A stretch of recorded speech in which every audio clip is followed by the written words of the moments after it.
Hi everyone and welcome to Book Club with Bay. I am Bay and this is Bay. Say hi, Bay. Hi, Bay. I have nothing to hold. And this is other Bay. Say hi. I'm not doing Hello. this on purpose. I'm behind a book or No, two don't. with all of my Martin annotations that I here. had to redo because I got the original covers. The original cover is so much nicer, I think. I like the original covers so much more of them. Like It's like I just happen to have Throne of Glass right here. Like it looks so nice. I mean, it's kind of it's what not we were talking about not the her. other day, where we were saying like when they redesign the covers and it takes them out of the context, right? Because ACOTAR was published in like 2014, so these were published earlier. It's like those covers are not so. Kingdom of Ash. Kingdom of Ash No, was as 18. ACOTAR. Oh, ACOTAR was yeah. 2014, so the earliest were before that, and then Yes. but the covers are such good, like mid. This is 2010s. 2012. This is 2012. Yeah, they're great, like mid 2010s YA book covers. This is 18, and this is like 22. Yeah. I like the 18 version much better. I like it better. Even like, especially because of all of this crap. I almost always prefer original covers because the original covers tell you all about what's going on with the genre at the time.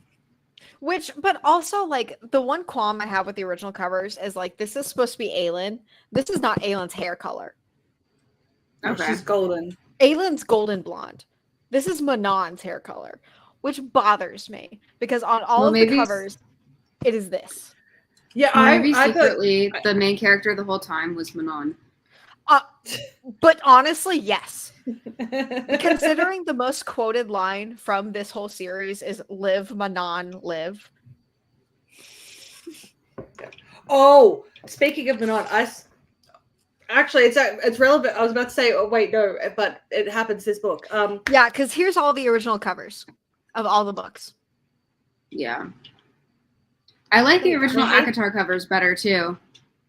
Yeah, I wish that they had done done both in Silver Flames genres of cover for Silver Flames. Yeah, I do not like the new ACOTAR covers. They're all I own. I don't have the original ACOTAR covers. These are my sister-in-law owned these, and so I traded with her because I had the paperbacks of all of these. Yeah. So, but also I want to real quick visit the back of Throne of Glass original. It says, "Two men love her."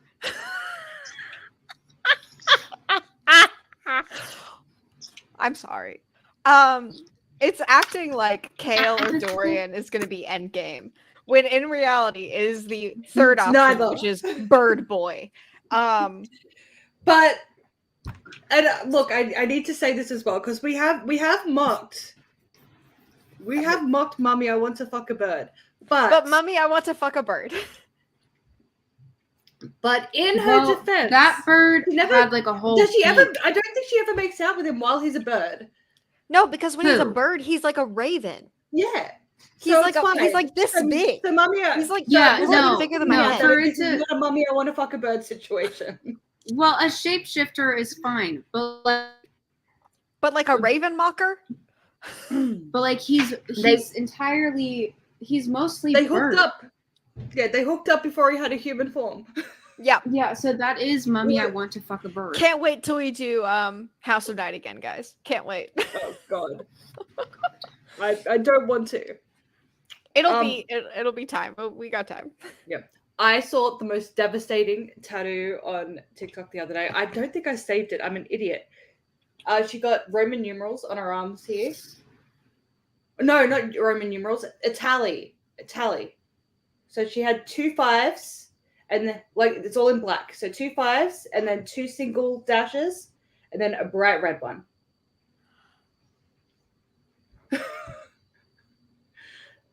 13 with only 1. Stop. Okay, so I had to re-annotate this when I got these, and I did this week last week in anticipation of this. And obviously, Live Manon Live is one of these, which also you would think Live Manon Live is like the last. Live Manon Live is like in here, like it is like pretty like hefty amount of late. Yeah. Let me see if I can find This- it easily. This book just has battle after battle after battle. It is, after battle after battle after battle. yeah. Half the time I had no idea who we were fighting when and where. Oh, okay. Hang on. There was I just didn't so follow many. most of it either. So it takes some. I've read this book twice. Yeah. So Live Manon Live is page. Oh my god.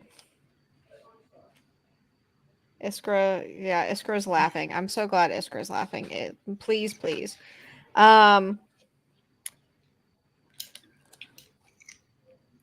It's 748 1,000. So there's still like This is 1,000 pages. it's 980. Yeah, She's long. I mean, it She's feels like long. it. Okay, let's To do. me, it doesn't feel like that long, but like, Yeah. but it's. I mean, it's Yeah. not. There's this much book left after Live Manon Live. So much happens after Live Manon Live. Anyways, I don't know if I said this, but we're talking about Kingdom of Ash, which is the last in case book you of couldn't the tell Glass series. by me holding it up. Yeah, I don't remember if I said it, but Nope. I know it's been a while, but I do remember how to do this. We usually start with ratings. Ratings. We do. I don't know what our rating system was for this. If we were trying to do food again, I think we did whatever. stars. Okay. Yeah, I think we've mostly been doing like out of 5s Yeah. lately. Okay. I Do miss you our want me food to go ratings, first? I think my rating's probably gonna be different than y'all's. Let me guess. Well, It's this- like 2. This is my favorite book of Three. all time. So It was like a 2.5 or a 3 for me. I guessed right. because Yeah. the thing is, if you're not like, for lack of a better term, balls deep in this series, this is not going to matter. Like, I was. Maybe it's because we did the tandem read, and that felt like such a slog at times because we listened to two books at once. long. So by the time I got here, I was just tired. I did not care that much. There were And that's certain the thing, if- characters I was like, okay. that's the thing. But If then you don't I- care, this isn't going to be a good book. I also found the battles hard to follow. And felt like at times, at very particular times, some of the goals, it was like, okay, what are we doing? Yes, that's very fair. And like, what are we doing? Why are we doing this? And like, who's this for? And I mean, I say this about almost every Sari math book, but I don't feel like it's justified its length. I feel like the earlier books were a much more manageable length, and then they just. I think they could have consolidated many battles into just like. I think they could have consolidated battles, and the same points would have been hit. Yeah, I think so. There was a lot of That's- battles. There's a lot of yes, battles and in that's what it this. was for me. Is the book itself, like the story, the characters, or whatever. It's not bad, but the length and how much stuff we haven't cut drags it out for me. And like at a certain point, my brain just turns to mush. That's fair. Yeah. I can't actually remember what I would rate this book. It's been a while. I think I read this before Yeah. Hofast came out. So yeah, you did. I liked it, 'Cause though. you and I were texting about it, Yes. and I liked it though. so the first time I read this book was in August. That's when I took these notes. Yeah. Was in August. Actually, I do have one thing I wanted to say that because I did just remember when we were reading Hofast, I can remember texting you just being like, isn't this just like the poor man's Kingdom of Ash? That's what Hofast was. It was just a cheap imitation of this book. Yeah, Yeah, 1000%. yeah, I definitely felt that way reading it. Maybe that's the other thing that made it. Is less you read it enjoyable after for me. Hofast. Was I read it after Hofast, so I already had a bad taste in my mouth from that. Oh my god. Yes. I had a bad taste in my mouth, and then also a lot of the same beats were hit in a lot of the same ways. But the just thing is, they're imitations of this and not the Yeah. opposite. right, more betterer, but also I feel like 1000%. having the lesser version from the same author made it more apparent what Kingdom of Ashes' weak points Strengths were. Yeah. No, Yeah. I like, because like for me, when because I mean, look at how many fucking tabs I have. I Mhm. have so many tabs. So I basically reread the highlights of this when I redid this, and like it's the best of Sarah. I think it is the best of Sarah in snippets, right? There is a part of this book that had me sobbing. Yeah. There's 3 scenes that I will always just like, that just hurt really bad. Because like I will stand by Crescent City's for no one. I hate Crescent City now. I am a Crescent City hater for life and forever. ACOTAR's for the romance girlies. Throne of Glass is for the story girlies. Yeah. This book has so many chapters. Oh my god. How many chapters does this book have? I'll tell you. Because chapter 30 is 30% of the way through the book, by the way. 121. Yeah, okay. Chapter 30 has one long. Chapter 30 has a freaking heart-wrenching scene. That's what I was just but like. Also, looking. I don't think that splitting this book into multiple books would have been good at the same time. Like, I don't think. I don't think that. I'm not saying that either, because I think, and it might just be a preference, but I really do think that there are some things that could have been. Oh, I think there's consolidated. I think she could have consolidated like the Battle of Kael's home, Anil, and 1 or 2 of the battles at Terrason's capital. What is Terrason's capital? Yeah. At Orinth. I think the battle of Anith and battles at Orinth. 1 or 2 of the battles at Orinth could have been consolidated into one battle, and we would have hit the same points. I think Aelin's expulsion of all of her Kingdom of Ash spoilers. Sarah J. Maas first spoilers. Yeah. I think that Aelin expelling all of the stuff she saved up for 3 months and the 13 dying could have been the same battle. Yeah. Like I thought and so many things could have been consolidated. To give some perspective on this, 80 to 100,000 words is the length of most novels.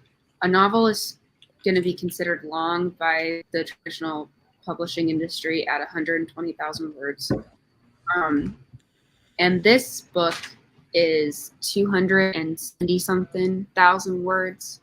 She's long. And so this is almost 3 times the length of a standard novel. Like Otherworld fantasy can run a little bit longer. It looks it. Yeah. Like so she's chunky.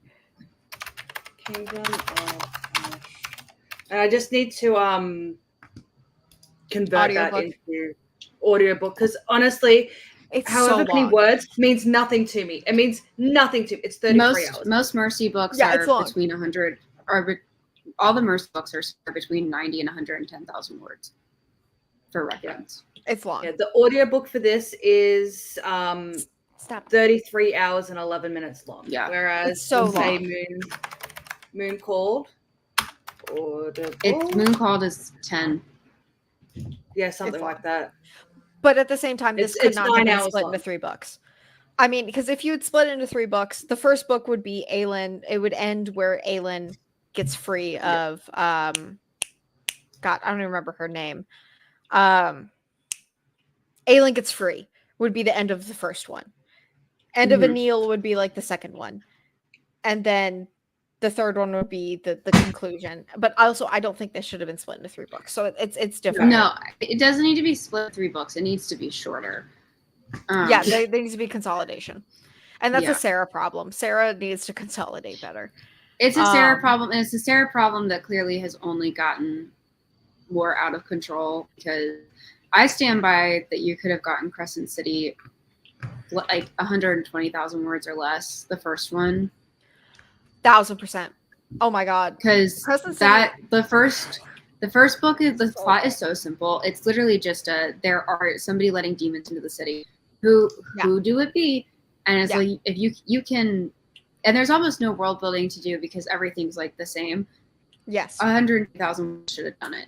And especially because everything's the same, but also there's no like placement as far as where is Crescent City versus any other country or city. Like it's there's Crescent City. barely anywhere. Where is Crescent City within Crescent City? So like there's not. Have you seen the theories that Crescent City is set in the same world as Throne of Glass? No, that's why there's no zoomed out maps. No way. There's references to locations of Throne of Glass in Crescent City, names of cities and Can stuff. Crescent City just go die in a hole somewhere? Yeah, because I'm unbothered by Crescent City at this point. Yeah, like and the second one, the plot was like I don't even remember what the plot was, so it was very clear. The Thunderbird. The only thing that Crescent City. That's all I remember. The only thing, it's the kid. Find the kid. Oh yeah. The only thing that Crescent City 2 had going for it was, "Hello, Bryce Quinlan. My name is Rhysand." That's it. Yeah. Like if you boil down Crescent City 2. Look, Crescent City 2 had the beginning of a beautiful relationship that I didn't end up enjoying as much in the third one. Yeah. Yeah, better be Cindy and Adrian, and then they weren't. And again, with Crescent City 2, again, so long for no reason. Yeah, and all three of those are way too long. Yeah, and I think it started with Kingdom of Ash, but I at least think that, or not like Throne of Glass, but I think it at least was mostly under control because when you go into ACOTAR, I think ACOTAR is 130,000 words, so she's a little chunky. Yeah, but she's it's fine. Not that long. Like it's fine. And then again, we start to get bigger. At Crescent City, we just started off giant. Queen of Shadows, I think, is when things started getting long. Yeah, because Queen of Shadows is 650-ish. It's less than that, but it's ish pages. That's when things started to get really long because you have. But the thing is with Kingdom of Ash is you have or Throne of Glass is you have so many characters. You have so many points of view you're following, and like. I've counted it before. It's like 10 or so characters that you're following. Mm-hmm. Like that's so many characters. And so you have so many stories you're following. And at least the thing I can say is at least it's like you're following them in shorter segments. Yeah. So you're following shorter segment. And compared to how like Crescent City 3 did it. Yeah. Oh, that was so chaotic. And you can see what I mean now, where it's like Crescent City 3 tried and failed. She knows how to do multi-perspective. I feel like we got less start and stop in Kingdom of Ash, but there were some parts where I felt like we weren't settled and like we didn't, because she has a habit of like not finishing a thing, and like rather like a hanger, it's like we're just like not done with that and we're coming back to it, and it's kind of, it doesn't happen as much in Kingdom of Ash. It happens a lot in Crescent City, but also I did wind up feeling like we had a couple too many perspectives, or like we didn't need a lead's perspective whatsoever. I don't think we needed Nezran's much in this, did we? I can't think of No, my God. Nezran is someone I can't give a shit about. I cannot. Yeah. Nezran's the whole only reason thing. Yeah, the only reason I put up with her in the tandem read is because like her and Kale weren't together. And and she was the one getting the lore. She was getting all the lore in Tower of Dawn. So you can tolerate it because of that. But it's still. I also feel like at times, this was very true in Hofast. Okay. Hofast, the perspective swapping was a crutch for characters to not interact at all. Yeah. Instead of having characters have conversations and just talk to each other and pretend like they're in the same book, we perspective swapped. That doesn't happen as much in Kingdom of Ash, but it is a small problem. Yeah. Where it's like, did you need to switch perspectives, or could we have just like called him on continued? Yeah. I agree. Sent a carrier pigeon. Sent a raven, if you will. Something. Yeah, it's. But I will. And I think, sorry. Let's just compare. Like I know, like we'll talk about, like because this has so many POVs, and Crescent City 3 didn't have anywhere near this many No. POVs in it. No. And it made me think Like of one 5. that does have this many POVs where we didn't need it. This one, for the most part, I'm fine with the amount of POVs we have. Because, and again, they're not telling us the same thing 80 different times. Yeah. Are we talking about House of Night? House of Night. Of course we are. It's our favorite, guys. Can we all just admit House of Night's like our favorite series? Books, like, it is our favorite. Don't worry about so it. Many POVs. So many POVs in some of them. And and it was and I'm not saying not needed. I'm not saying that like we retread ground in Kingdom of Ash. There are some places where it's like we don't really at all. And then we could have worked some character moments into that rather than like doing this other thing over here, like 2,000 words. And, like, look, but we could have had one conversation. There's so much consolidating that could have been done. Yeah, we did not need 33 hours and 121 chapters. And I think an epilogue. Talking it out is always interesting 2 on prologues because I think it makes me realize like there are so many good highs in a lot of these books, padded by some very underwhelming middling sections. Yes, because like you can see the density. Yeah. Right. There's probably the same amount of tabs here that there is in the rest of this. Yeah. Yeah, because that's where it all really ramps Because up. it's for this one, it's the last like 300. It's the last normal book length. This is about 300-ish pages. I mean, that's when everyone gets together though, so that makes sense. Yeah, but like we'll put it this way though, because again, each chapter you get multiple POVs in most of the chapters. Locations. It's split by location. Every chapter is split by location. But the first 29 chapters is a bunch of them trying to find Aelin. Yes. And I think that could have been cut so much. They spent an entire book length looking for her. I think so many chapters of Aelin's POV could have been cut. We get it. We understand. She is being horribly tortured. It's very sad. And it feels sad. It's not like when Rune and Hunt and Bax were in the dungeons at all. Because you're not laughing at all when Aelin's being tortured. You're not no. There's no humor there. It is just depressing. You know what I kind of think would have actually been really cool? If we just didn't I love the princess. I love the forward, the princess. Yes, it's great, and especially how it ends, like once upon a time in a land and a land long since burned to ash. Yeah, that I love that. I love the way the whole thing and the prince and the princess. I love the way that those two forwards. The 2 prologues are really good. But then I wish we didn't get her POV at all until after she's rescued. But you get a major lore drop with Maeve. But we could have flashbacks. Gotten it later. You could have gotten it when Maeve and Dorian are together. Although the flashing back to something that we could have seen in real time, I think would have rubbed me the wrong way. But also, you're right. A lot of the characters were just like, we have to find Aelin. And if we all had the same goal, pick a guy. Pick a friend.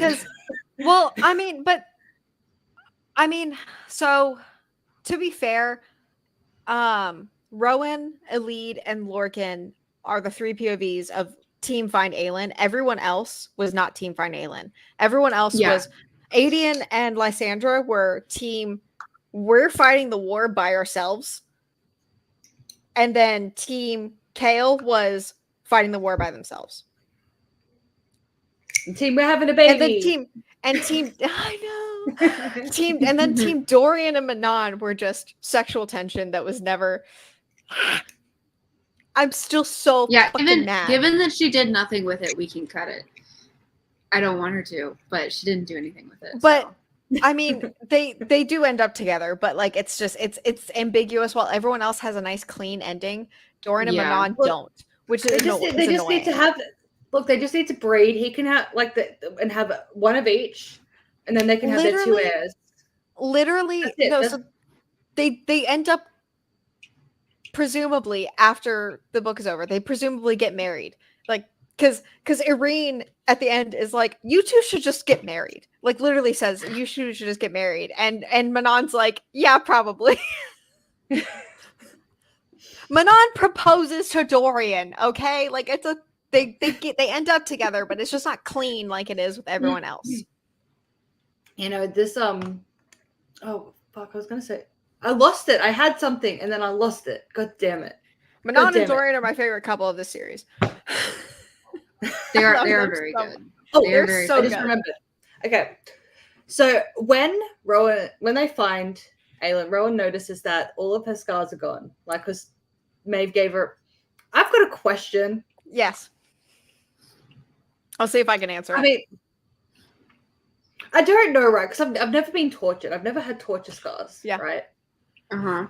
Like, I've never survived that level of torture and had the scars be like, yeah, you survived that. But part of me is like, because in all of these books, whenever they lose, like, because this isn't the first time I've seen the concept of like someone's had like scars or something, but then their skins gotten replaced, and they're like, but my scars, they were special to me. Mm-hmm. I don't know. Part of me is like, I'd be stoked. I feel like. Yeah, but I understand why anymore. she's upset about like the tattoos being gone. Oh, I understand the tattoo thing. Yeah. That's really upsetting.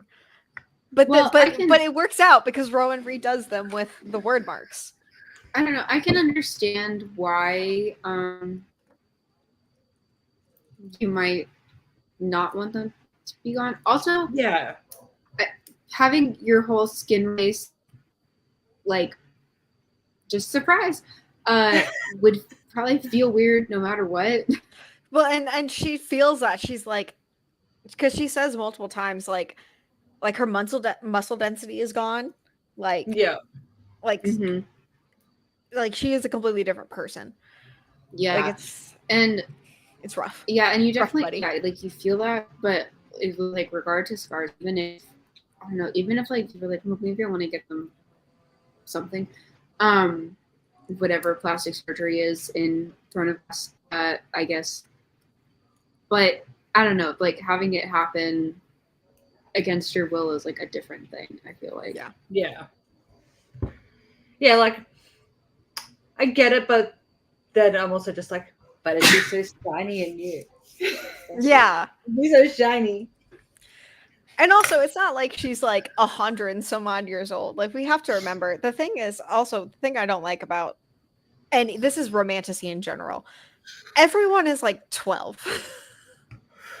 I hate it about romantasy. Everyone is between 18 and 25 years old, and I don't.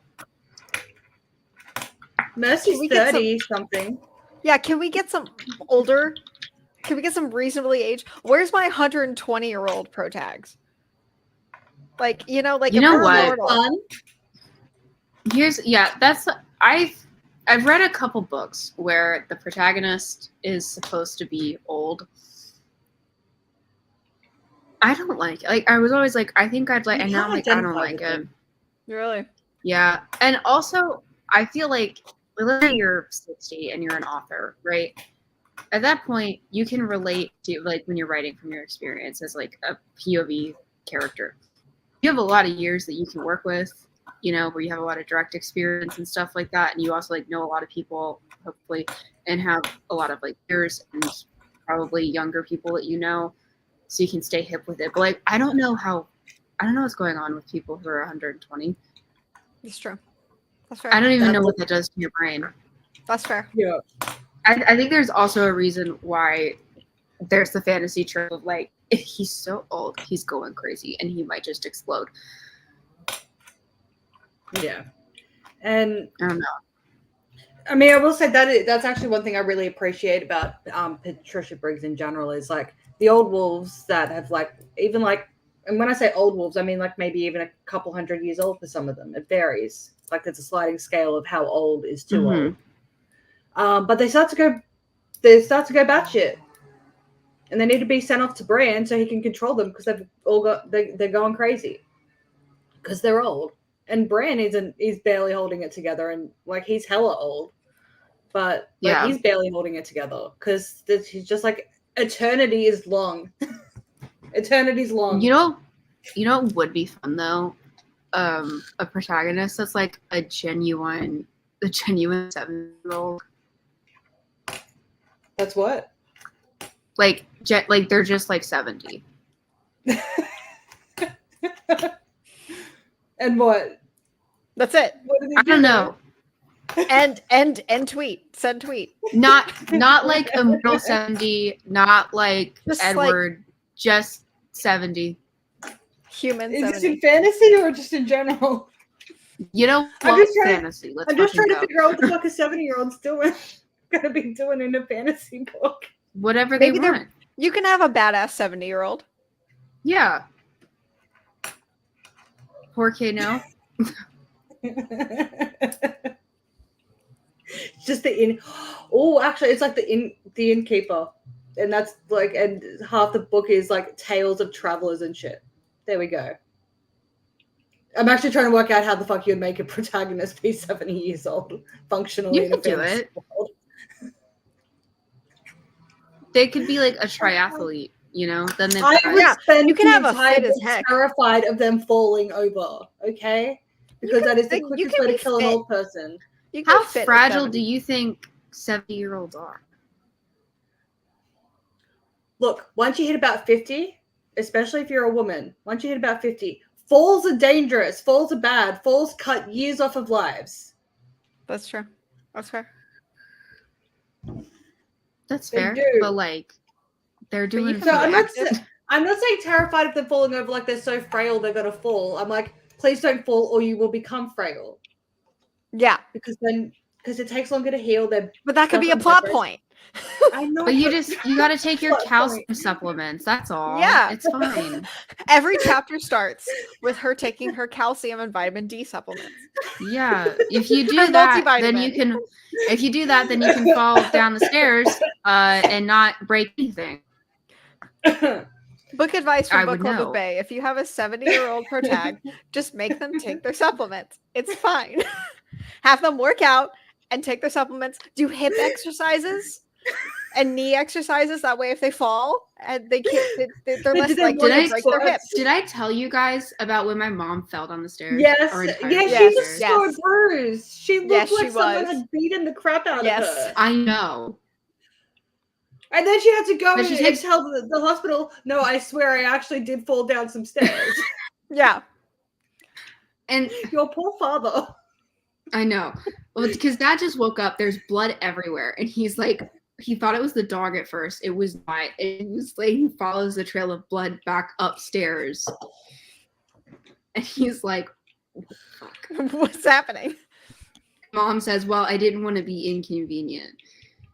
That is your mom. It That is. sounds so much like But she does. But she takes her calcium supplements every day, so she's Well, fine. good. I'm No. glad. Because she can't be doing that anymore. Like, she can't do that I again, know. okay? I was upset. Like, if she She wants got- to start looking she her got age, yelled she needs at. to start falling down the stairs more often. Like, that'll do My it. parents She- moved into yeah. a one-story house for that reason because my mom is not very stable. So Yeah, it's... Yeah, and she did get Yeah, no. yelled at thoroughly for not telling anybody. Good.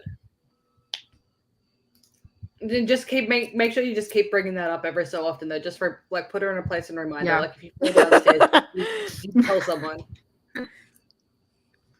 But okay, book. plot. Shall we start, Calcium Plot, I supplements? guess. Sorry. Oh God, guys? This is how what I are we have gonna this get for. through this freaking plot? Like, it is. We were I being, know, but we're- it's just so long. you know I what? got We it. actually did a third. Hold on, we did a third of it already. Aelin torture. Where's Aelin? That's not all that Uh, happens in the first third. That's not all that happens.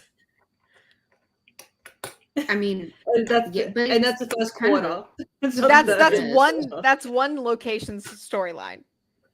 Where's Aelin? And Aelin is tortured. Okay, that's two locations. and then There's still was two other locations.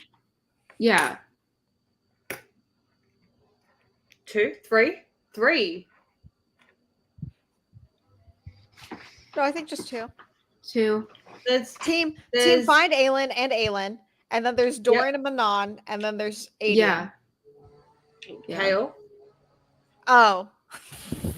Yeah. What? You I love Kale. forgot the Kale's one of my linchpin of the favorite series. characters, okay? I'm sorry. I love I actually do love that video that I sent you guys a while back. Where like a Right guy here explains is just written, how where is Kale? And then the Where- next line is Yeah. Kale. No, but I love that thing though where like the guy broke down how Kale is actually like the linchpin of the entire series. Yes. And Kale. I appreciate that because I Kale don't deserves he does- better. Kale is I like s- Lucian. Everyone hates Kale, and I don't know why. Everyone hates Lucian, and I don't know why. I can, Oh, you know, people I can forgive Lucian a lot more understand. now. I can understand why people don't like Kale. Like, I get it, Yeah, because he's an ex. I guess. But But he was also You know what, that's the- paralyzed. Okay? no, but like that's the thing about the Throne of Glass exes. They didn't get the Tamlin treatment, like at No. all. No.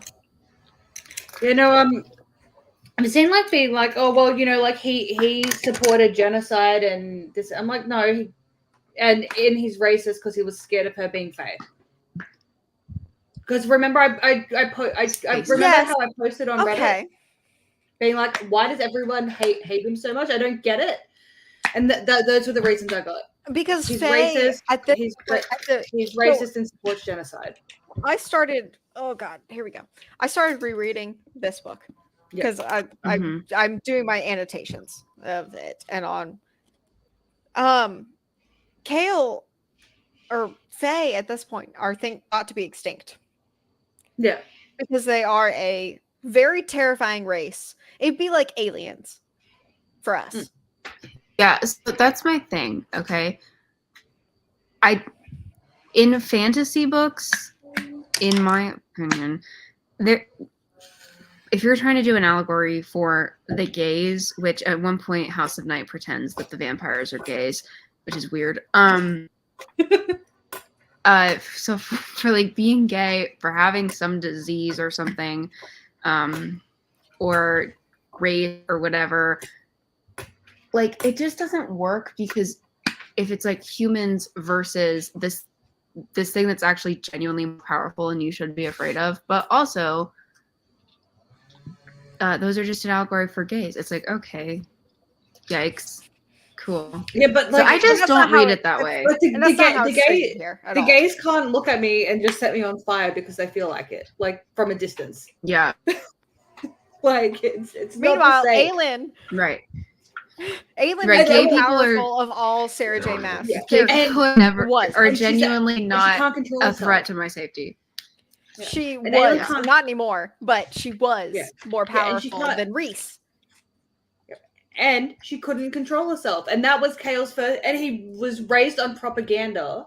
Yeah, And he was raised in then a he- society that got rid of magic because magic was too powerful. Well, Yeah.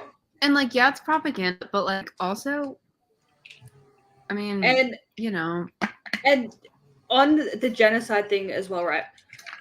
Kale wasn't off fighting battles. He was Dorian's bodyguard. Yeah, head of the Kingsguard, essentially. Yeah, Yeah, they don't fight wars. They hang out at the palace. Yeah. Like, so I don't. he wasn't- we see the first time Kale ever kills a man. We see it. Yeah. Like, yeah, Yeah, so Well, I don't. I I also- still don't understand. So that left me. That post left me more confused because I'm like, look, him being scared of the Fae makes sense. It makes sense. yeah. I think also Mercy handles that really well with like the Fae hate, the anti-Fae hate groups, because when Mercy's like listening to them, it's like, well, they're not wrong, but Battles. and that's how Aelin is too. She's like, yeah.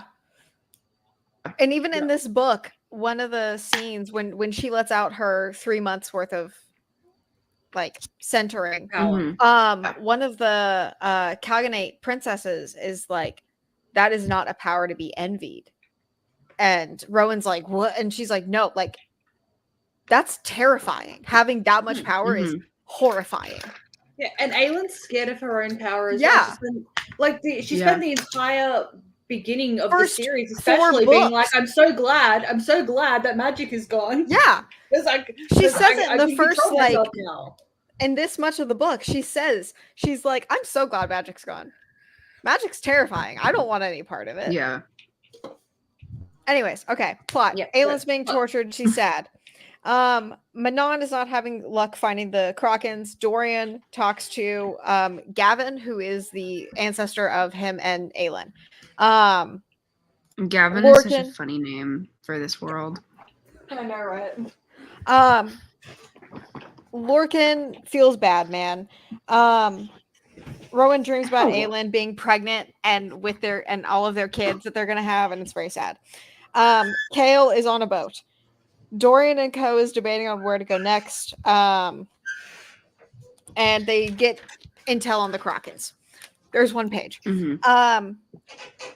So Aylin is being moved. Maeve reveals that Rowan is not searching for her because they're like sending out feelers saying like Rowan's not searching for her. So she's like, he's not coming. I didn't want him to come, but feels bad, man. Fenris is one of Rowan's cadre, and he's like permanently in wolf form, and he's very sad. It's very sad. She thinks Rowan is not coming. Yeah. There's a battle with Lysandra and Adian. Adian is Adian is fumbling the bag with Lysandra. Kale and Co find Morath's army, 10,000 strong. They're going for Anil, which is Kale's ancestral home. Aylin almost breaks out of her box and she feels hope. Manon and Co find the Krakens. Yay! Yeah. Manon gets some lore about herself and how she's actually like, yay. She is the Kraken heir, but no one accepts her because she's been murdering Krakens for 100 years. Woo! You know. Honestly, Manon's storyline ends up being so friggin' tragic. Like I can't remember which book that's revealed in, if it's this one or one of the other ones. I think it was the last one, maybe. She kills her sister. Yeah, it's in or before Queen of Shadows, I think is when she kills her sister. And then it's revealed in last book or this book that she murdered her sister. And she's like, oh. Yep. Trauma. And then the fact that the sister's last words to her was like, you're not what they're making you be, or something like that. Mm-hmm. And like she's just accepting that her sister's about to kill her, and she still doesn't tell her. I guess because she doesn't want her to feel bad. Dorian is learning how to shapeshift. Dorian and Manon chat about how to recruit Krakens, and yeah.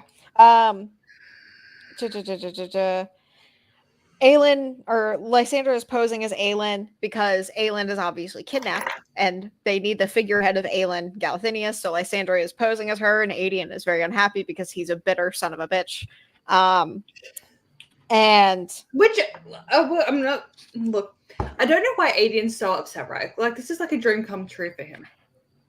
But it's he's such a simp. He loves Lysandra, but he's such a simp for Aylin that it's like borderline incestuous. The entire it's so weird. I don't like. Right now, she's like 2 in 1. This should be a dream come true for him. And like Lysandra says later in the book, like the plan where I pose as Aylin for the rest of my life, it was kind of like it's kind of golden because it was going to be you for me anyways. Like you were going to be the one I ended up with no matter what. Whatever, it's fine. Guy from book 1 named Knox. Everyone forgot about him.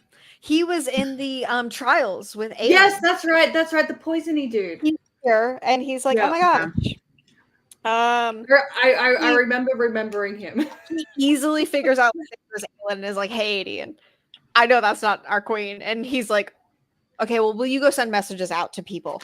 They steal the entire army to go off somewhere else. Kale is home with Irene. We meet Dad. His dad sucks.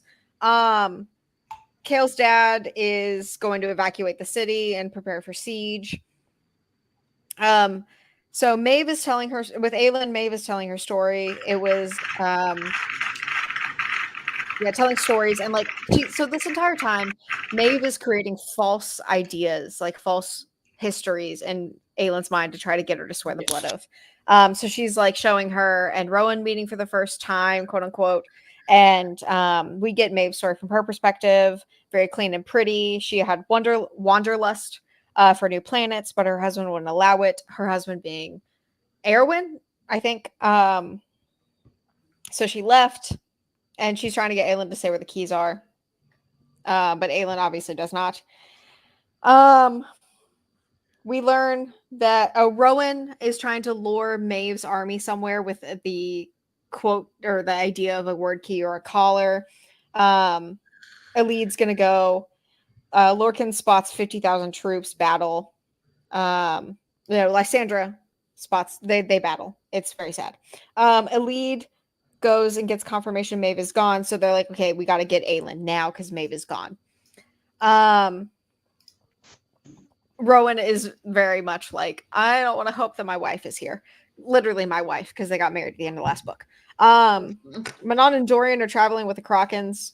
Dorian's trying to learn to shift, but he can't really do it that well. I will say, in high fantasy, like when mates are a thing, like hearing, like when he said wife instead of mate or anything like that, that hits so much harder. Yeah, wife. I feel like spousal terms hit so much harder in high fantasy. Where is my wife? Yeah, because that's the thing is like when he's like, "Where is my wife?" That's when Lorcan goes, "Oh God, oh no!" Like he's like, "Fuck it, my mate, whatever." But like Lorcan, as soon as he's like, "Where is my wife?" He's like, "Oh no, I fucked up. I fucked up real hard."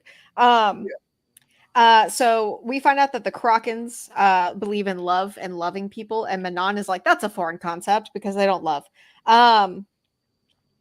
And Dorian is like, hey, I care about you, Manon. And Manon's like, weird.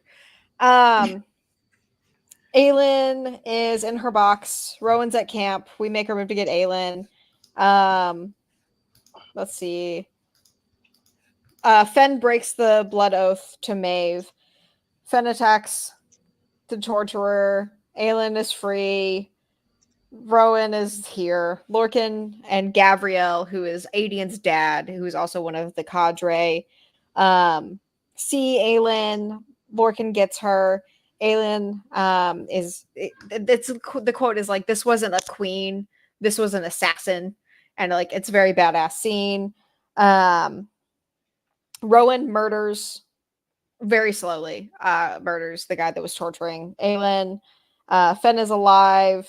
Aelin has a panic attack saying take it off because she has an iron mask on, and it's a very, very gut-wrenching scene, and I can't wait for the graphic audio because it's going to hurt really bad. It is very heartbreaking because she's just saying take it off over and over and over again, and it's very sad. That scene, oh my God. It's so good. It's so good.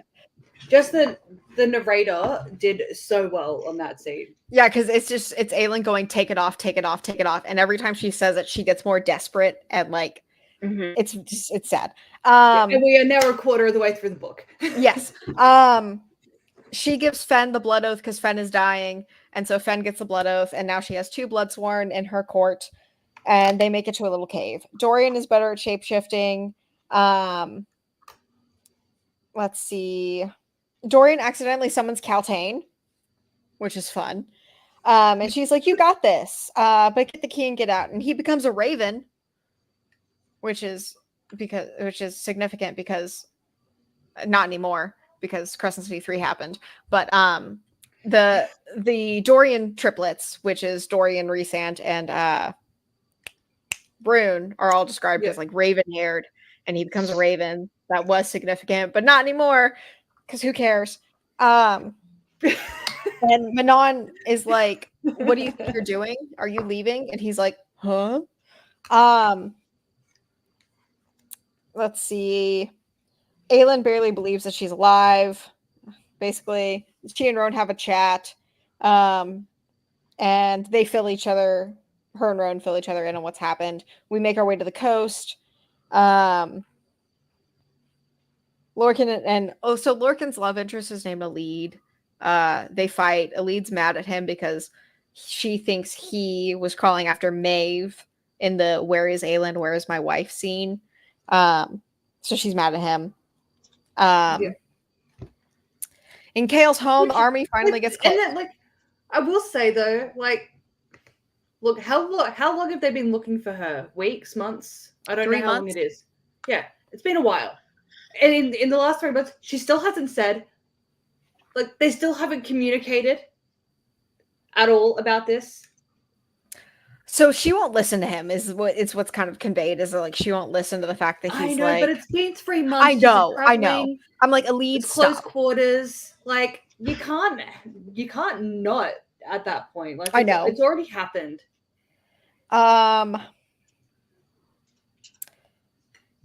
And okay, so Manon and Dorian have a chat where she's like, I don't want you to go to Morath, and he's like, well, too bad. I gotta go get the third word key. Aelin and Co sail for the armies. Rowan and her reaffirm their love. It's very cute. He's like, you'll get through this. Aelin asks Lorcan for the blood oath, and he does the blood oath. Dorian prepares for Morath. She and Rowan train, or Aelin and Rowan train. Irene's head battle. Woo. I like Irene. I love Irene. She's just so precious. Adian is having a bad time. Adian and Lysandra are having a bad time. Yeah. Lysandra nearly sacrifices herself. Adian saves her. We see witch towers for the first time, and they basically soldiers. Rhysand miss people, and that's what the witch towers do. So Rhysand is very powerful, by the way. Yeah. And then we're at like war camp with Kale and Irene, and Kale looks over, and Aelin walks in, and it is. I love that scene. It is so good because he's like, "Hey," and she's like, "Hey," and he stands up. He stands up Yeah. and like walks towards her, and she just starts sobbing because the last time she saw him, he was paralyzed from the waist down. So he and is was walking, still, and they weren't on great terms. no, and so they like hug, and it's a very, very good scene. And then he's like, this is my wife. This is my wife. And then Irene and her have a reunion from Assassin's Blade is the last time they saw each other. And it's very cute because she's like, you are the reason I got here. I did not waste a dime that you gave me. And Aelin is like, oh my God, I knew you'd do it. Yeah. So like, this is like probably like one of the few times in the entire series where we see Aelin with joy. Yes. She is so happy. And then it's nice. It's nice to see her have some joy before everything goes to hell. And she's like, this is my husband, Rowan. And they're like, oh my God. Like it's so, and Kale is so happy for her. It's a really, really, really happy, good scene. Yeah. And Kale definitely one of the highlights. It is one of the highlights for sure. Kale notices Aelin's lack of scars, and he's like, oh God, she must not feel good about that. We reaffirm here that Fen, Gavriel, and Lorcan and Rowan are all very famous because everyone there is like, oh my God, that's them. Like that is them. Well, like to be fair, right? Like all you need to do is like hear a rumor of like some like white-haired guy with his 7-foot tall friend. Lorcan, yeah, like, right. Like they're very distinctive in appearance, and they're very old Fae warriors, so they're very famous, and everyone there is like, holy crap, and they're like, oh, 3 of them are blood sworn to her. So we have to do a Neil fight still. We finally tell Aelin that Maeve is a Volg queen, and Aelin's like, oh, okay. Everyone fills each other in. We learn, Aelin and Co learn that Irene can expel Volg. Aelin reveals that she was captured. Kale mentions the trove of wordmark books, but it really doesn't amount to anything.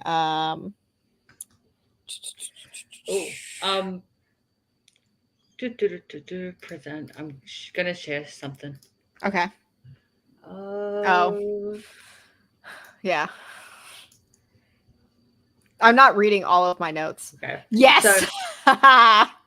So Aelin and Rowan, like that. Oh yeah. That's beautiful. That's a beautiful height difference. Good one. Not too bad. Yep. Perfectly fine. Cute. Also acceptable. You know? Oh no. Oh, yep. Let's get to Lorcan and Elide. Lorcan and Elide. And then there's So all of funny. them. Like he towers. Like look, Yes. like Rowan is the next tallest. Yep. Speaking of Lorcan and Elide is like, I hope you die. And later Gav, and like the scene after that is Gavriel going, you don't really hope he dies. You know he only took the blood oath because of you. And she's like, Oh, I'm the same height as Irene. I'm Sorry, barely that was all. I'm barely a little bit taller than Elide. So let's see. Dorian is practicing flying as a bird. Let's see. Lysandra and Aiden are having a bad time, and he's like, I meant what I said to you at the beach in Skulls Bay, that we're gonna get married whenever you want it. And she's like, I hate you, goodbye. And Aiden is stripped of his ranks, but the men are loyal to him, so it doesn't matter. Kale tells Irene, he's like, I know you're pregnant, and she's like, oh shit, okay. Dorian is shifted into a lady, and then Manon flirts with him, and it's very cute. Wait, what? I have no memory of that scene. What the fuck? Yeah, because he's practicing shapeshifting, and he's just walking around, and Manon is like, Dorian, stop it. And Dorian's like, how'd you know it was me? And she's like, because I would know it was you. Shapeshifting into a woman. He's like, I would know if it was you, no matter what form you take. I know it's you. Anyways, I mean that's beautiful, but also I have no memory of that. How? There's a witch fight. Anyways, a battle is about to start with the main cast. Rowan is wondering why Aelin is not using her power. Fen is like, it's because of Maeve. Aelin is nowhere to be found. She makes a grand entrance in the battle. Lorcan kind of wants to die, so he's being very chaotic. We win, but there's a dam being broken, so there's gonna be they're gonna flood the plain. It's a whole bad thing. This was insane. This is so gut-wrenching. And Lorcan is out in the field, and Elide is like, where is my man? And she runs. Because they still haven't spoken. She still hates him. Yeah, she's like, I hope you die. That's the last thing she said to him, is I hope you die. And then he's out there, and she's like, I promised I would always find him, so fuck it. I guess I'm gonna find him. So she goes. She finds him. He is really injured. It's even funnier when you keep in mind that height difference. Yeah, because she has to drag him onto this horse. The 7-foot tall man. She has to drag him on top of this horse and then ride back as fast as physically possible. Lorcan is like, I love you, please let me die. And she's like, no. So they start running. Just one sec. You're good. They start running, and Aelin walks into the plane by herself, and everyone's like, what the heck? And then she lets out all of the power that she stored for 3 months, which was Maeve's death power, essentially. She was going to kill Maeve with it. And that's when the princess is like, that is not a power to be envied. Dorian is leaving for Morath tomorrow, and Manon is like, I don't want you to leave. I want you to stay. She proposes to him, and he's like, I know you're only proposing to me because you don't want me to leave, but also, like, I know you don't actually want to marry me. I know you're just trying to manipulate me to stay. But it's not even that. She doesn't have control of the Krakens yet, and she's like, if you and I are engaged, I will get control of the Krakens. And he understands that, and he's like, you don't actually want to marry me. You just want to be Kraken Queen. Come back to me when you're Kraken Queen, kind of thing.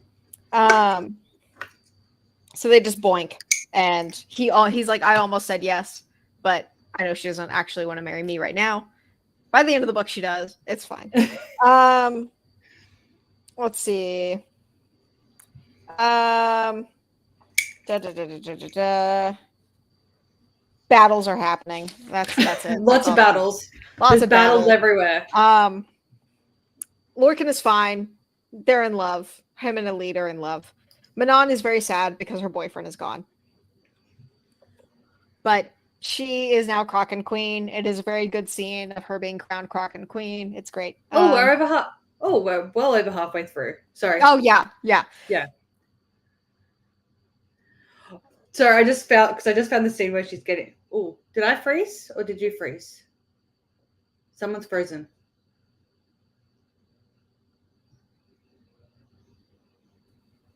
Hello. Wait, are you there? Yeah. There we go. I don't know which one of us froze, but one of us froze. One of us froze. We find out that Aelin sent out a bunch of letters to literally everyone that we've ever met in this entire series saying, oh, I was kidnapped by Maeve. She's a Vogue queen, all that shit. And so we have a bunch more allies now. We head for Terrasen. We're in part 2, Gods and Gates. Yeah, we're 60% of the way through the book. Dorian heads to Morath. Keys are hidden. Aedion and Lysandra and co make it to the capital of Terrasen. Maeve is like, hi, Dorian. And Dorian's like, ah. So he and Maeve make like a makeshift alliance to get the third word key. But he's playing her the whole time. Yeah. But they make a little tentative alliance.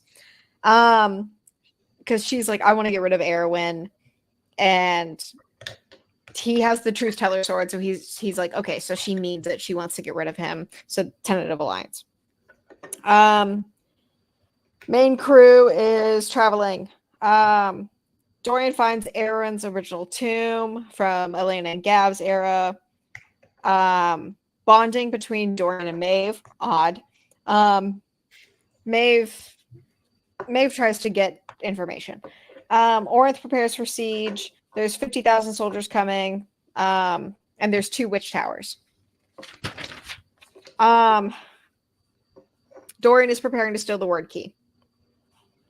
And then Maeve is like, ha ha ha, I just wanted the word key all along. And Dorian's like, yeah, I know. There's only one witch who is going to be my queen. Fuck you. Goodbye. I love Dorian. He's so sassy. You know what? I very much enjoy just the way that him and Manon interact with each other, but also talk about each other. Yes. Yeah. Because I enjoy it. He's like, and there will only be one witch that is my queen. Goodbye. Mm-hmm. And he destroys Morath. Jeez. Okay. There's another 100,000 soldiers going to Orinth, and Aelin is unhappy. Aedion and co are preparing for death once again. But then a bunch of wyverns arrive. Yay! The Krakens, the Manon, and the 13 are here. Woo! Morath forces halt their advance because the Krakens are here, and it changes like the whole game because they're really powerful. And then Lysandra and Aedion are like, oh, before this, Aedion was like, you should retreat. And she's like, you're not ordering anyone else to retreat. And he's like, yeah, because I'm not in love with our allies. And she's like, so this conversation is Lysandra saying, I'll think about what you said. And he's like, think about the fact that I'm in love with you. And she's like, if you want to put it like that, I guess. That's a direct quote. And she's like, if we get through the battle, we'll talk. Dorian is like, I'm going to go forward to the lock. So he heads towards Orinth. So we have everyone's heading towards Orinth or is in Orinth.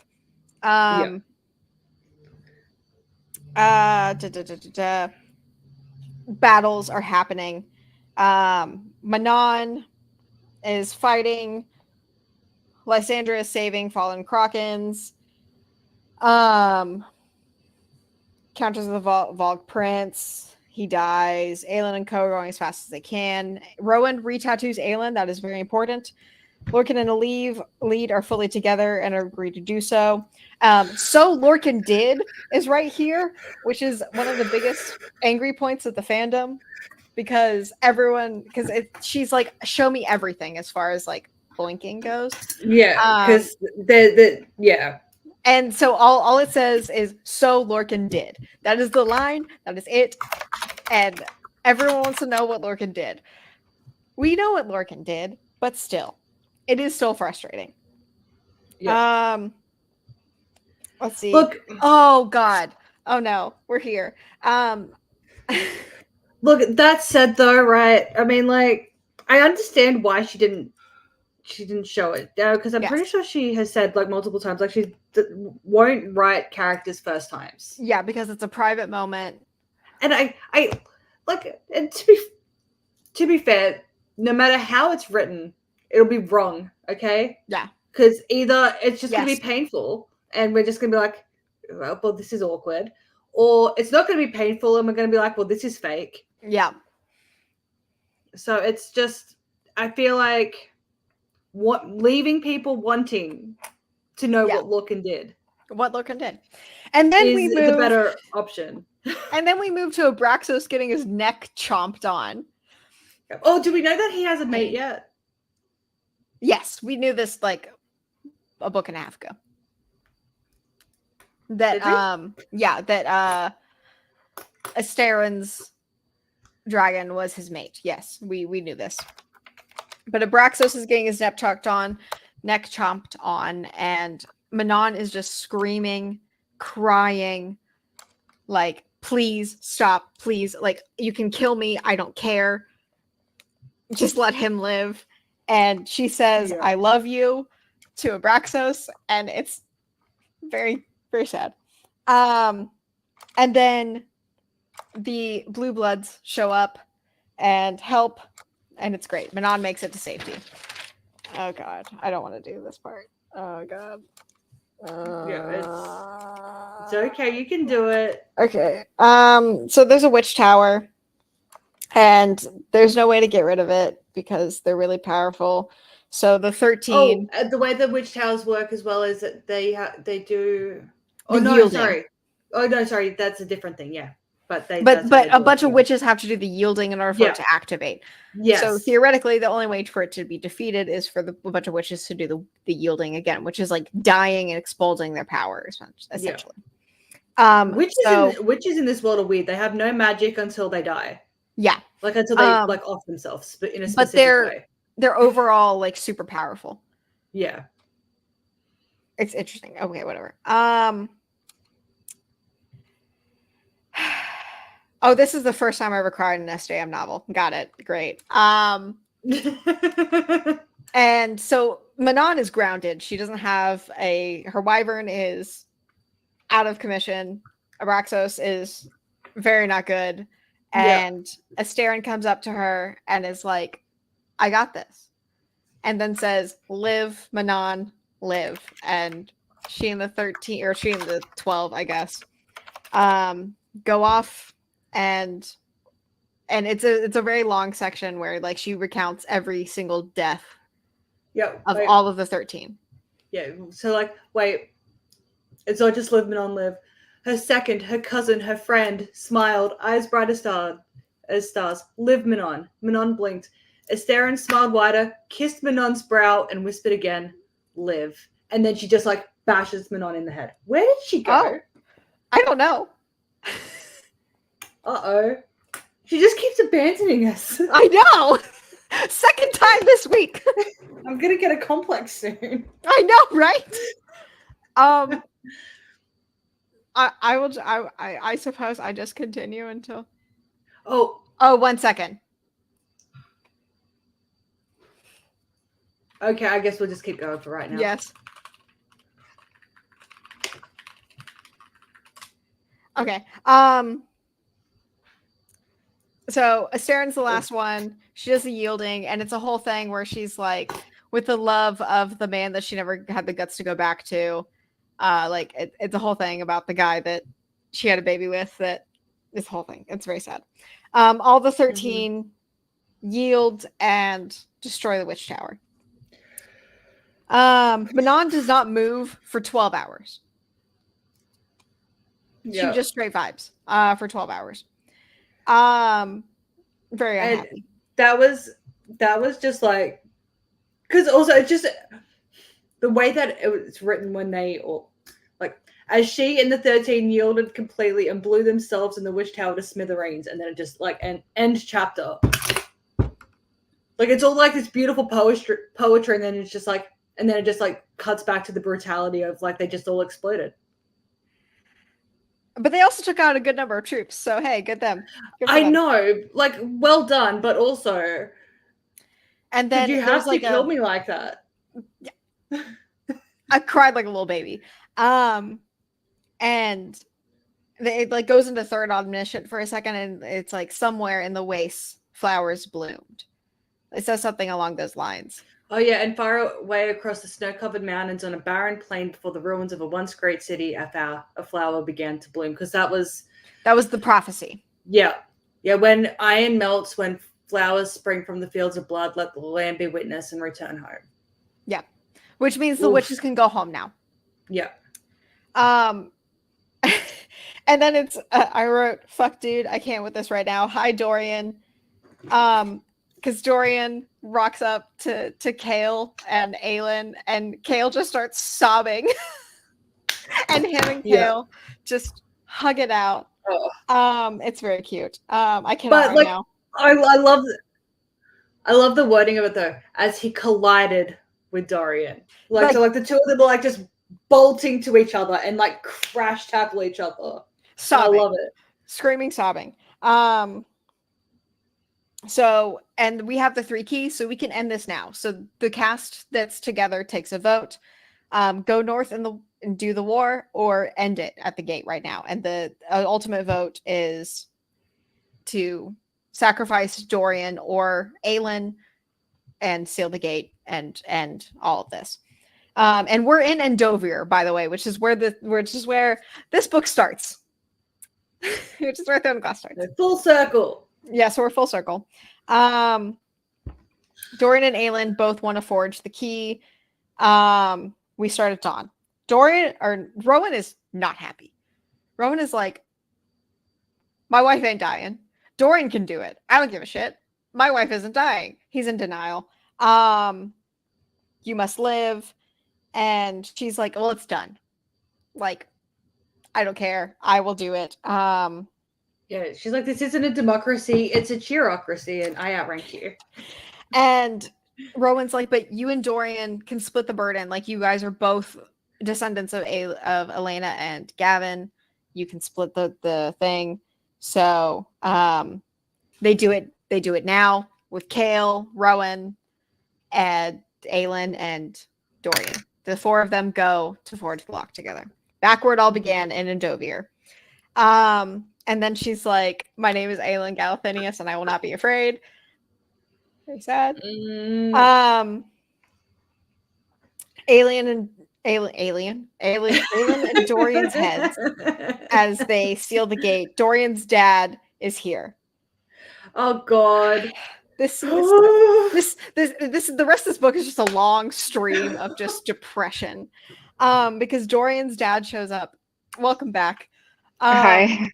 Dorian's dad is like, let me do this. Nameless is my price. And they're like, what do you mean? And he's like, what is my name?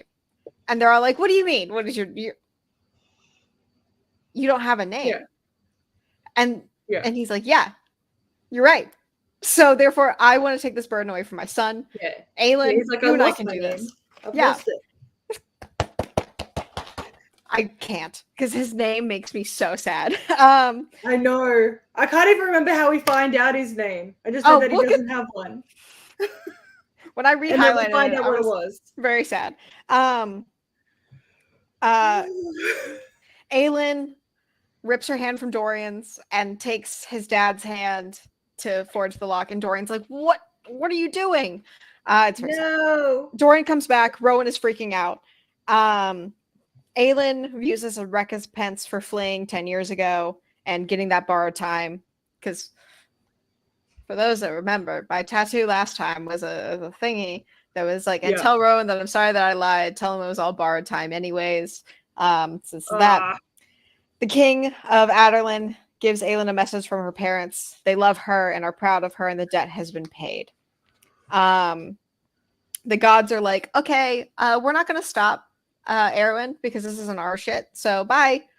And then one of the gods is like, for you, my bloodline, go home. And she realizes that Rowan put in like word marks into her tattoo to send her home, but the cost is her magic. So there is at least a cost. Meanwhile, Rowan feels the mating bond breaking, which is very sad. But she starts falling through worlds to get back home. Falling. Who do we see? Well, a very pregnant Fae female and with a winged male. Who sees her, and it's during Starfall. So for context, this is when in Court of Silver Flames, when it is Starfall, Feyre is pregnant. Rhysand sees Aelin flying through worlds, slows her down just enough so she can get home. Rhysand, why do you keep showing up in all these fucking books? Well, she also flies past Crescent City here. She does fly past Crescent City. But Crescent City doesn't matter. She passed through a world where a great city had been built along the curve of a river, the buildings impossibly tall and glimmering with lights. But I am curious about the world of rain and green and wind. I am curious about that world. It's probably the next series. Oh God. I hope it's better than Crescent City. She's back, but her fire is gone. So her magic is completely gone, but she lives. So the next one with like the rain and wind is just going to be Tarzan, but a girl. You mean the new Planet of the Apes movie? Yeah. I haven't seen it, but I've seen videos, like edits on TikTok of like ship traps, like thirst traps, but for ships, of her and the monkey. Yeah. I've seen the movie. I disagree. Okay. Aelin is back. Yay. We start going towards Orinth. Manon's really fucked up, obviously. Aelin ponders all the worlds that she saw. Part of her is intrigued by them. Yeah. Sorry, I'm just going through. I don't know. This probably has zero significance. Okay, I'm probably just reading too much into it, like everyone else does with everything she writes. Like when Aelin comes back and she cupped up arms before her, a small lick of flame appeared within them, nothing more. She looked at Rowan and Kael and Dorian, their faces so haggard in the rising light of day. It's gone, she said quietly. The power, only an ember remains. And Bryce Quinlan's mother's name is Ember. Yep. So I don't know if it is relevant or not. Yes, it is, but I don't think it means anything because we already know that Lydia is not her descendant necessarily, but Brannon's descendant. Yes. Well, maybe everybody's just related. I don't know. Fuck it. Why not? Well, look, but it's only like multiple generations of like mystical beings. Like, there's a chance that everyone is fucking related. It's like the royal family, right? Yeah, Everyone's right. fucking related in some capacity. We learned that Dorian's magic is also gone. That's the cost of them living. We learn Aelin is the word key, so she could go to Prithian. Kind of like Bryce's the horn. Wait, fuck, I was about to say. So it's seriously, is Crescent City just Throne of Glass fan fiction? Yeah, it feels like it. Oh my god. August me.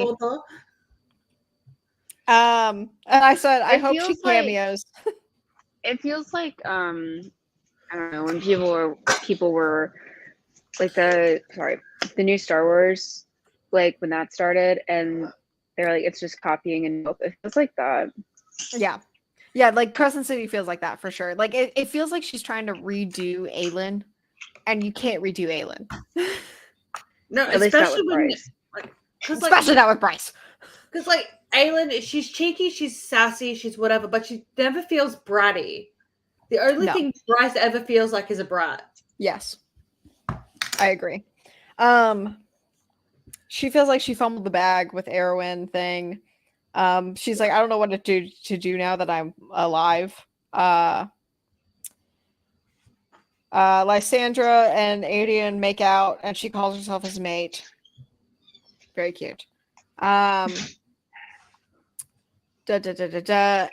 and Co find a way to. I just need to say as well though, because Evangeline is still around this book occasionally. Yes. And I just love how they're like, Evangeline, go make Lord Darrow our Go make friend." friends. And she has all of these freaking like all these men that are just like, no, we do not bow before Aelin, Ash River, Galathinius, fuck her. And then they're just like, oh, look at this delightful little girl. Yeah, she's Look so at precious. her. Okay, you want us to send our armies? For She's Aelin? like Of she's like course. Stannis's daughter. Oh, That's how she I is imagine her. green. Yep. Oh, and they've even got like the messed up faces too. Yep. Yep. So Darrow She has a much better fate than Shireen. Much better fate.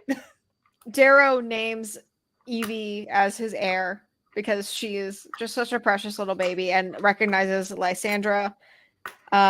She's a 12-year-old delight, is what I wrote for Evangeline. Oh, okay, that's what you're up to anyway. Yep. There's not much time. Battle. Everyone is sad. But Aelin's here now. Yay! But she's faking still having magic. Yes. Oh my gosh, she's faking it because they can't. They can't say, they "Oh, need by help. the way, I have no power anymore." Aelin takes out some siege towers. Aedion sees Gav for the first time. Aww. I just need to get another drink, but I'm still listening. You're good. Aedion's very happy to see his dad. And then the army has 20,000 soldiers. We're in the last 100 pages. Rowan is like, I gotta find Aelin and the cadre. We have a plan. And then Aelin makes herself known, and the army halts because they're like, oh god, Aelin of the Wildfire. Little to know, she doesn't have any powers. Aelin, her name is Aelin, Ash River, Whitethorn, Galathinius, and she will not be afraid, yada yada. She is ready to die because she should be dead, is how she feels. Everyone is fighting. And coming up, we have the key difference between Aelin and Bryce, but I'll wait till we get there. Carbine, what are you doing, bub? He's it's like he heard me. Fun. He looked at me like, what, Auntie? What? Aelin's doing her freaking best without powers. Erwin goes, Aelin like taunts Erwin saying, oh yeah, we have a healer that can like murder you. And he's like, oh, well, I'm just going to go murder her. So he yeets. And Maeve does some warfare. All that good stuff with Aelin. Erwin talks to the unnamed healer, which is Dorian disguised as Irene. Very fun. And he steps into a trap. Dorian is like, oh god. And so Dorian is in this like kind of dream world with Irene and says to Erwin, what is my father's name? Oh. And Irene is like, does this really matter right now? Like, does this really? And Dorian's like, yes, this matters. What is my father's name? And he says, Erwin says, essentially, I stripped his name from history, but he remembered it in one moment, the moment you were born. And he said, Dorian. So the king of Adolin's name was Dorian, and the only time he ever remembered his own name was when he saw his son be born. Fuck. Okay. It's very sad. And then Erwin dies. Imagine wondering about that forever, just for it to be like, oh yeah, you're named after him. Yeah. But that's like so gut wrenching. No, it's very cute. Yeah. Yeah. So it's like Erwin's eyes flared like hot coals, and Irene unleashed their power once more. So like she wipes him out. Okay. Yep. And this is the key difference between Aelin and Bryce. Aelin's like, I am the red herring. I'm the red herring. And then Dorian is secondary red herring. And then with your like wonder twin powers combined, Irene will defeat him. Yeah. Do you think Bryce would ever let anyone else? No, because Maeve doesn't. Aelin doesn't even kill Maeve. Fen kills Maeve. Like, because that's what happens next. Is Fen kills Maeve. Like, yeah, but like Irene killing him. Because Aelin also did not want her to because she's pregnant, and she's like, "You will not risk yourself, Miss Ma'am."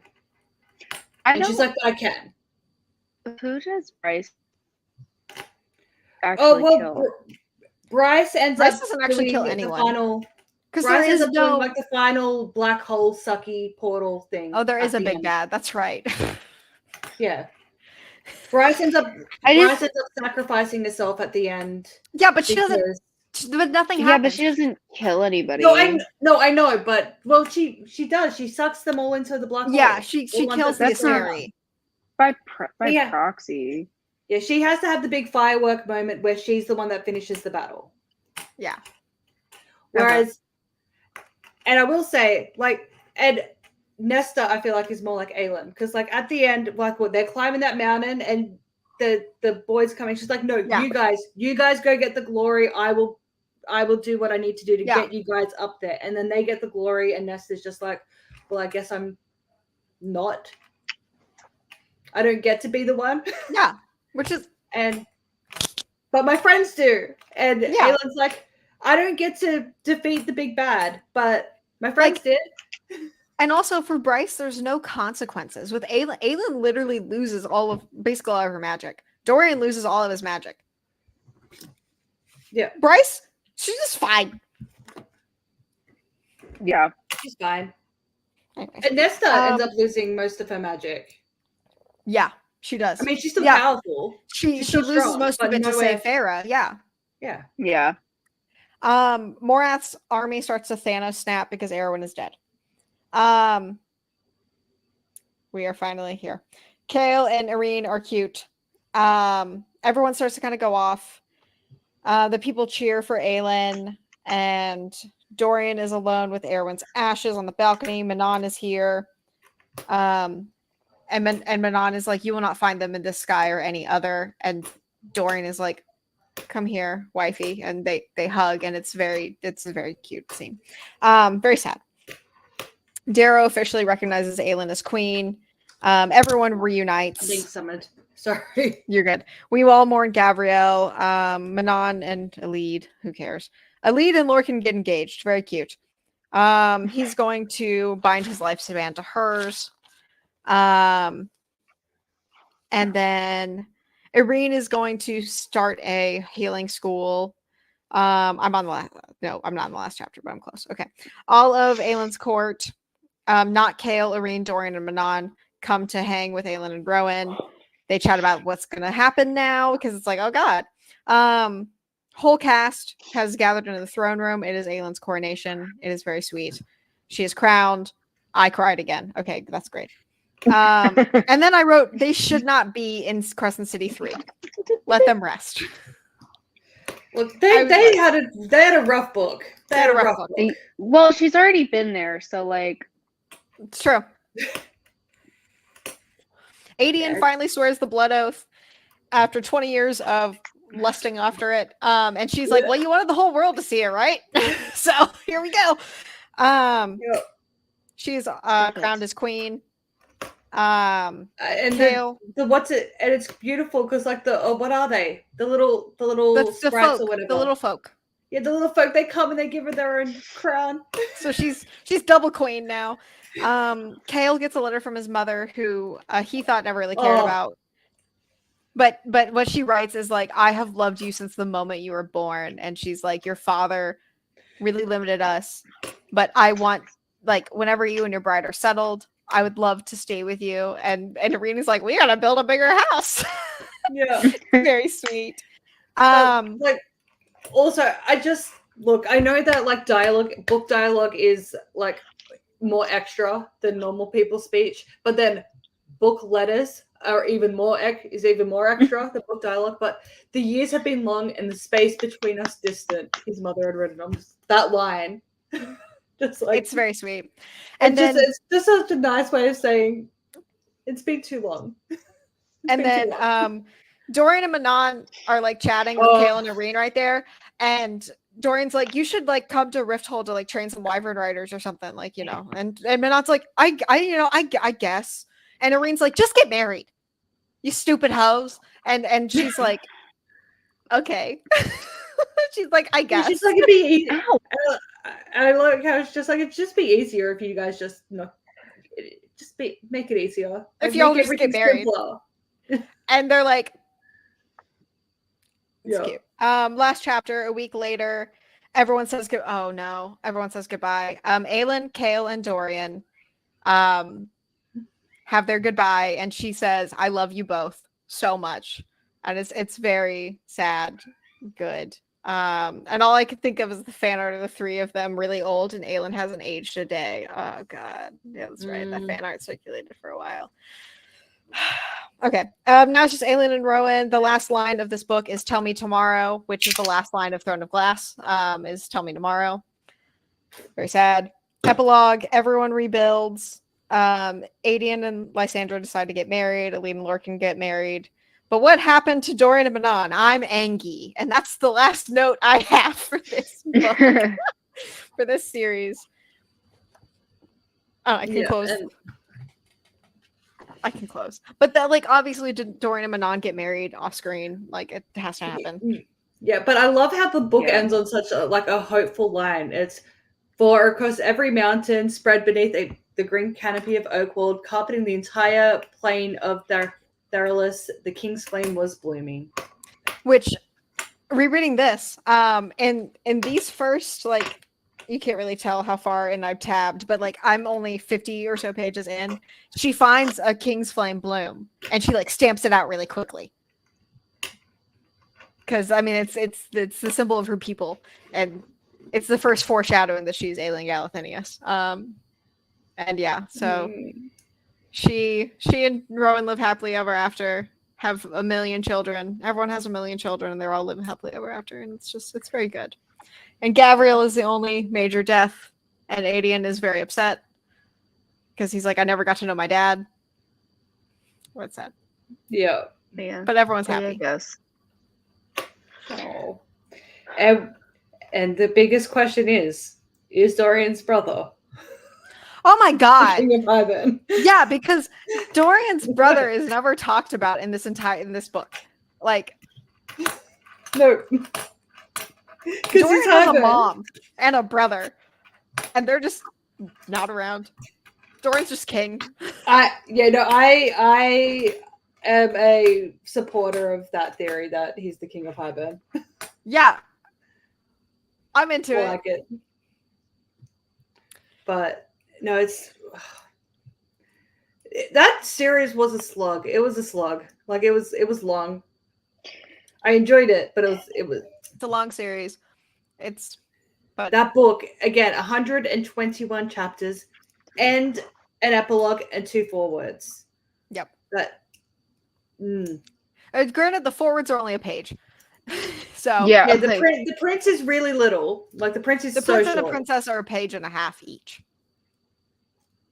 Not even. Yeah. If you add them really together, the prince is like a third of the length of the princess, I think. Yeah. Maybe less. But and that blog is a page. Yeah. I like it. And yes, sure, a couple of the chapters aren't that long. Like that, some of them are pretty short chapters. A lot of chapters are very short. But there's 120. It is 33 hours of audiobook time. Because those battles are long. Those battles are really long. But again, you could have consolidated them. But oh well, it is what it is. Yeah, no, it was. We did it. Yep. We are up to date on the Massverse now. Thank God. Until next time. Until Elaine / Azriel's book. It's just gonna be like somebody else. Like we're not gonna. I will be. What if it's Moore's book? Oh, if she's a traitor, I won't don't- care. If she's a traitor, speak that into existence. No, because if you I hope speak she's that a into traitor. existence, that means that Az and Elaine will likely end up together. that's true, and I don't want Az and Elaine to end up No. together at all. I feel like if Moore is revealed as a traitor, then that will happen in Azriel's book. Yeah, I agree. Because we're going to be in his Yeah. head. Yeah. I don't know. I don't know how she's gonna do the next Akatar, because no matter what, she's gonna spoil who. Like, the POVs are gonna spoil who's they end up with. I mean, she could just do Elaine only. Like, Yeah. That'd be the way to do it so you don't spoil it in the blurb. I mean, also Cassian's POV was, Not very useful. yeah, he didn't do much. You didn't really need And- dual POV.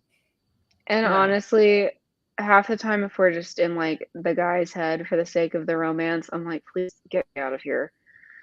Set me free. Well, honestly, being in both of their heads, it actually makes it so frustrating as well. Because like Nestor and Cassian, like that whole book, they're just like, I wanted more. Like, I wanted to ask him to stay. Oh, but he would reject me. And I wanted her to ask me to stay. That's what's but she frustrating. didn't. And it's just like, if the two of you just opened your mouth just once, Just like for anything communicate other than- like adults.